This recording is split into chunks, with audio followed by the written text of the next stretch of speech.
nam akhini kharsa kuda na wase gilon mo khoga ganta jofen yogoninga onyandanga kharsa son qason tambonin tuganden kitunya otandanga fana bitam pakku be ganga nakum bitam pakku tugana ko beni wutit lo jurni beni muslima ko ngari nyal lo juru igana muslime ke tsume ke no khonga anga tugande nyaade ben kum bitam pakku ayagani no kuntahu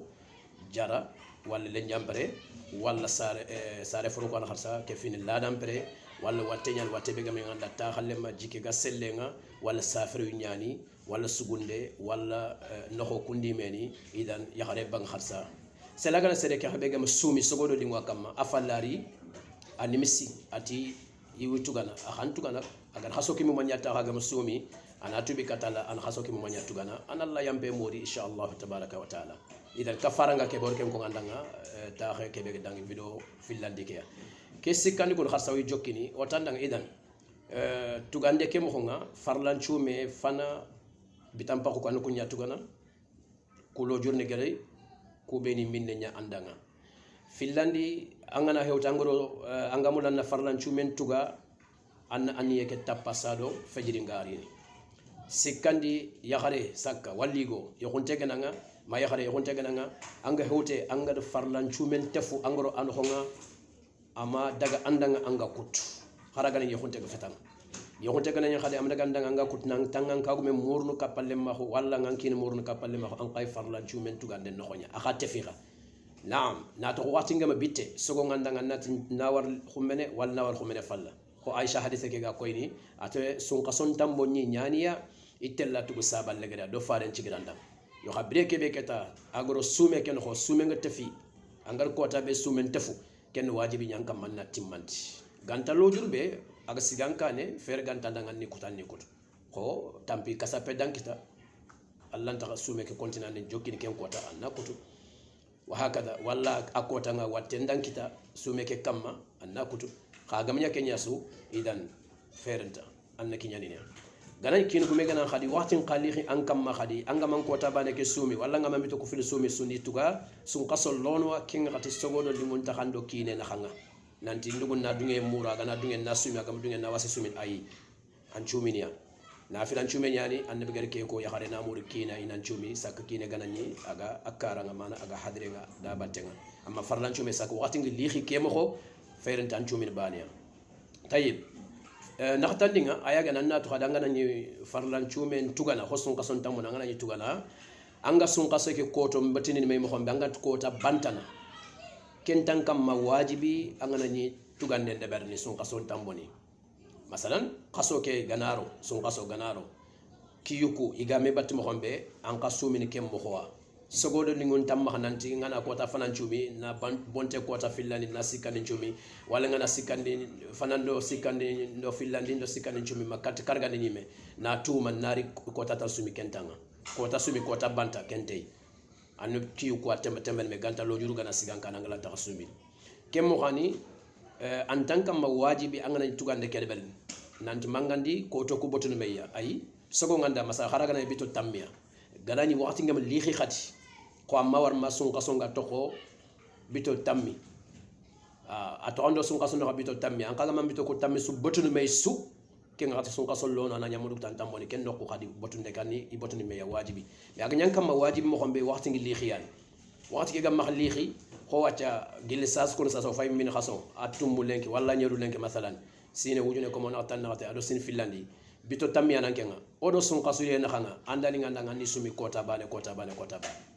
angana kota sumi anatahu ko yo filla nari kota sumi anatahu ko yo filla nari kota sumi aytelle yo ha or ko anda masalan ke jonga dot kebe gena fosirenga tambo nyaga kannen kende bane agen ba bito filla agen bito sikki agen ba fosirene manne annan jo katan tambo len tugande idan angani botuni me anga jono dugutana kenya siren dinan tan ni fatame yo ha botuni me ke fet wajibi won mo lona nunya bangane me dangata seden magasima nanti farlan chumen tamboni tugande wajibi nyani ini imere betini me khosun kason ki yunga me batma ko be ganta kota bantana ayi ken nanga sun kason no honya idan anga sun kason cellanga tugadi nyaga nga a fosire angani botuni me anjo dugutana tamboni nga kenya na fosire angami botuni me khadi torantanga kota sumi tuma man tamboni nga nyeme fofonta sakka ganani lo jurugano lo juru ganu ko wacha ya hare an sugunin kharsa walla an no hunta yan kharsa allah fayni ton am harami gana ya ganti kasfolan kama mo koyoga anna kota bane chumede bari mangandu tantamboni wa hakada idan kudi meni sak garaga ne khade kello jurugo fe khadi ay telanda ngana wasi i merbetin meya yo xam merbetin de ke an sireni kudam anan demana anna jawdu tana antamboni ngana to lo juru ganteno idan ona ke khatu sum qason tungandenga wajib fe nanti manganda koto ku tukkande me wal mangan koto ku kirinde me tugande ke ay wajib fe kha kenyana fosiringa wayri awande mana aw nyana sababu anga jodo dutana antamboni insha Allah tabaraka wa taala tayib sasa na kef kebe gisawe ya khare gana ni kinu gume awasun qason tambonin tugal kinen de kapalle maahu walla kenyu go khayme adi yakanju ido sumen ho kha igi kompeng misada ngadi jarbi ko aga de ken chahabe be kita anani khasun qason no nyimmi yo sun qason no kapenga na nyay godi yakanna hay khasul suma non qaya kenga orko andanga fubega kengal kafara nyane ana tubi kata Allah subhanahu wa ta'ala iti alkafara ni go kiya yogori iti ayi gondo kharen sakka ya kharen ngana jagar du tohkine maha alkafara ngai itra afo semben tangal kafara ni go kiya wayro iti ogana alkafara lo ya khare ke kamma ay ho o da filla igon kamma ya wayri go kiya fay bagani ni khare ke khadan khati wayri ya kharen nafkan ni go nya kamma wallahu ta'ala a'lam idan so khiranti go ke ken qallan ko nan alkafara ngai naam mungwa ba mato ba it kencu tike follaqiya ana alkafara magadina alkafara imma khanne forande khasu fil batin me angana kor fala keda khasu filli anni batin man nisumi angana kor ada natan me miskinan tamond wa hakada tayib it ken sun qason no khonya ken sun qason no amma gane sun qason cellanka ko yagade do kinen pay tamboni nyatugal sasa sun qason tamboni nyimmane anamu bon ijarabi kompen no ijarabi nya dome imma ya kharen di gompetna walli ya khari igondi ya kharen petna ikinyeme ir kapende bari i khafay sun qason tamboni nyatugal itiyare alkafarantiya kota ke abono naam wayrin sun qason no idan itkiyanci gal kafarantiya kha kota ke kencu membono wayr kapengal sume nya bononin xolla dam prenga sume bononin mo xamba gana juga kamba wala sume ngana juga kamba anti sahana wala len jamporo masare foro kundimeni wala nto ammini wala nto anyike ko sun sume nya bononin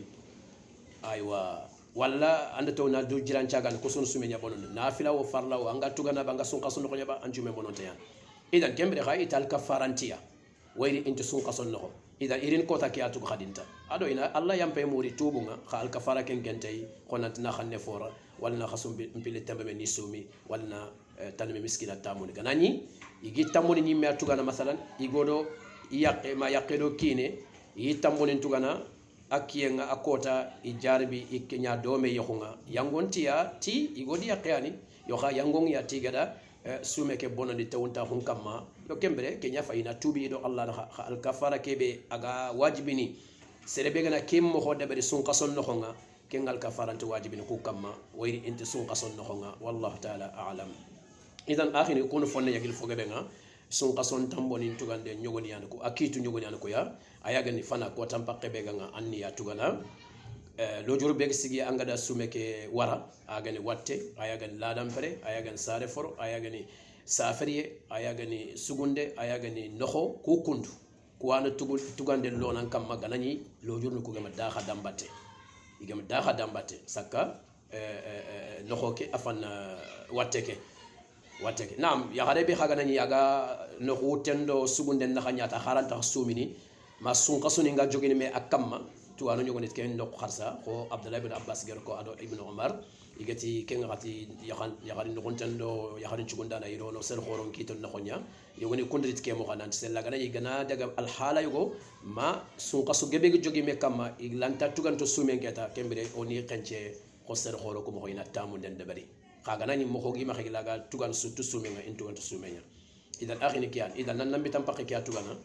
walla kefini ken khadi tugadi ke ngana nyaade ben ko tabe an yen tappa sado fajiri ngarono way farlan cume nyani sikandi ayagani wajibi fe nanti mangande ko to ko tukkande me walla ni karindi me ya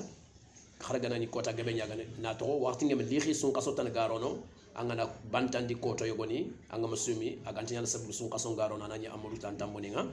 ganani kemmo ko gande man angadu tan tamboni khassun qaso nga kat sun qaso garono torante yo kha fosirenga anni mere betini me kuda najo duguta nan tamboni ko ya ana fosilen tayib kefini kebe sawi khadi angana farlan chumen tefu anke nyakhare wali kine sogodo limun takhandan qadi angi kutu nafilan chumen nyani katanga deber fanan nan ken dungay muri anga man ken dungay muri aga na hata janga nafilan chumen nyani sogodo dangani kutu amma farlan chume la nam ganani wakati ngam lihi awandanga chumen lenkan chumen khumena kinenat marsumi lenka war khumena nasumi kesu itelle saka wakati ngam lihi yo ha fosirenga annan kenye katanta moni tugande agana yi waxti li xiku nga sogon taxada sogon tan kenyi mida sogon taxada nga anna ko ta banta ken ganyan sababu sun qasungaro na nyam manta moni tuganda ni xallo juru fe idan ke ko nono kilun to xey silentiri angana ro farlan ci meke no sogodo li ngon taxanda nga ni kutu ganta lo juru be sigan kana ngalan taxa sumeke timmani ko ta ke sumenga kem mo xan xadi yigodi yaqe ngana kapalle ma ko debri xa fay sun qason tamboni nya tugana anga tugane mubane an sun qason cellanya idan itken noku الكفارانتيا نعم إن كوتا كي أتوقع تبانسو أن كوتا كي توغا وإذا أن كوتا كي بونندي أفعل أن توبي كتا الله سبحانه وتعالى ونكيا جوفان مي لينكي نقولون كلهم كما والله يا سبحانه وتعالى سلفتون دغرو أن هو أنت واسنة سرانغول لنياني الله سبحانه وتعالى غنا يامبو مخا مغو كونتي فويا الله غنا يامبو مخا إبن دفتون دكيوري أن أسيرون دي من نواركات أغنا خوران تفتون دنياني ونا إلي باكي